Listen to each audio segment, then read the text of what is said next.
अस्सलामुअलैकुम। ये सवाल सदियों से इंसान को हैरान करते आए हैं।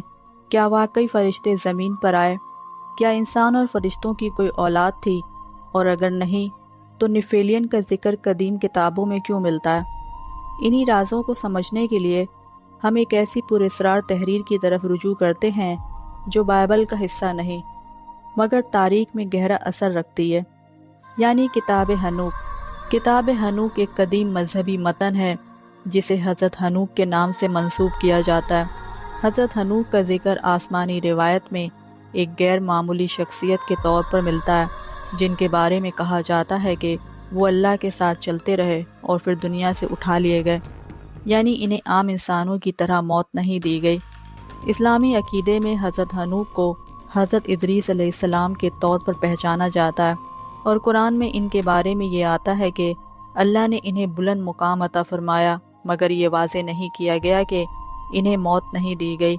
इसलिए बगैर मौत उठाए जाने का तसव्वुर ज़्यादातर गैर इस्लामी रिवायत से ताल्लुक़ रखता है। इसी वजह से इनकी ज़ात और इनसे मंसूब तहरीर हमेशा से राज, तजस्सुस और रूहानी इसरार का मरकज़ रही है। अगरचे किताब हनूक मौजूदा बाइबल का हिस्सा नहीं, मगर कदीम यहूदी और इब्तदाई ईसाई रिवायत में इसे एक अरसे तक नहायत अहम समझा जाता रहा, और इसके कुछ हिस्से कदीम दस्तावेज़ात में महफूज भी पाए गए, जो इस बात की अलामत है कि ये किताब हज़ारों बरस से पढ़ी और बयान की जाती रही है। इस किताब का मौजू आम तारीख़ी वाक़यात तक महदूद नहीं, बल्कि ये फ़रिश्तों की दुनिया, आसमानी निज़ाम, इंसान की तख्लीक के बाद पेश आने वाले खुफिया मामलात और क़यामत से पहले के हालात पर रोशनी डालती है। इसी तनाज़ुर में किताब हनूक में वॉचर का जिक्र आता है, जिन्हें ज़मीन पर इंसानों की निगरानी के लिए मुकर्रर फ़रिश्ते बनाया जाता है। रिवायत के मुताबिक इन्हीं वॉचर में से एक गुरोह ने अपनी हद से तजावुज़ किया, आसमान से ज़मीन पर उतरा और इंसानी औरतों के हुस्न से मुतासिर होकर इनसे ताल्लुक़ कायम किया।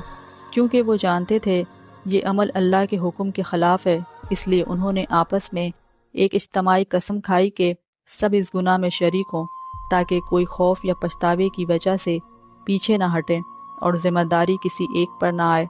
किताब हनूक के मुताबिक इसी मुनज़िम नाफरमानी के नतीजे में फ़रिश्तों और इंसानों के मिलाप से निफेलियन नामी एक गैर फितरी नस्ल वजूद में आई। ये मखलूक गैर मामूली कदोकामत, बेपनाह जिस्मानी ताकत और गैर मामूली जहानत की हामिल थी।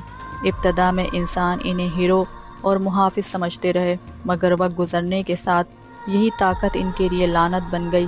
निफेलियन ने ज़मीन पर जुल्म, जबर और खून रेज़ी शुरू कर दी, इंसानों को ग़ुलाम बनाया, बस्तियाँ उजाड़ दीं, और जब वसाइल कम पड़ने लगे तो रिवायत के मुताबिक उन्होंने जानवरों के बाद इंसानों को भी खाना शुरू कर दिया। यूँ ज़मीन फसाद, खौफ और चीखो पुकार से भर गई और इंसानों की फरियाद आसमान तक पहुँचने लगी। इसी दौरान किताब हनूक ये भी बयान करती है कि वॉचर ने इंसानों को ऐसे उलूम सिखाए जो इनके लिए ममनू थे, जैसे जादू और अमलियात, सितारों और नजूम का इल्म, हथियार बनाने का फ़न, तावीज़ात और खुफिया रूहानी तरीके।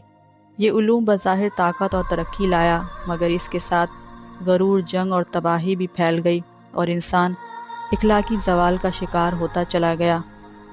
बलाखिर किताब हनूक के मुताबिक जब ज़मीन पर फसाद हद से बढ़ गया और इसकी असल वजह नाफरमान वॉचर और इनसे पैदा होने वाली निफेलियन मखलूक थी, जो जुल्म, खून रेज़ी और इखलाकी बिगाड़ का सबब बने, अल्लाह ने इस बिगड़ी हुई दुनिया को पाक करने के लिए फ़ैसला किया कि निफेलियन को ख़त्म कर दिया जाए और वॉचर को एक मुकर्रर मुद्दत तक कैद में रखा जाए।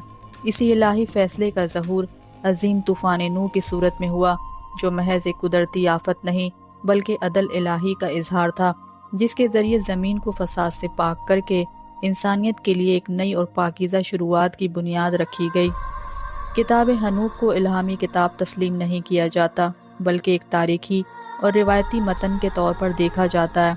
यही वजह है कि हज़ारों साल गुजरने के बावजूद किताब हनूक आज भी दुनिया की सबसे पुरअसरार और बहस अंगेज़ किताबों में शुमार होती है।